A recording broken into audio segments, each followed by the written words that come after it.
गले में इन्फेक्शन, सूखी खांसी, स्वेलिंग।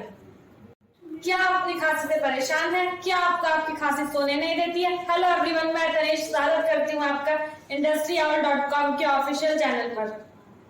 गले में खराश से राहत पाने के लिए एक सुरक्षित और नेचुरल तरीके की तलाश कर रहे हैं तो होम्योपैथिक दवा आपके लिए सबसे बेस्ट सॉल्यूशन है। आइए जानते हैं। स्ट्रॉबल सिरप कुछ ही की इंग्रेडिएंट से मिलकर बना है, जिसमें शामिल है जस्टिसिया, ऑक्सीमम सेक्टम, जिंजीबर। यह सिरप आपके गले को रिलैक्स करता है और आपको सांस लेने में मदद करता है। अडल्ट के लिए 5 ml, चिल्ड्रंस के लिए 2.5 ml।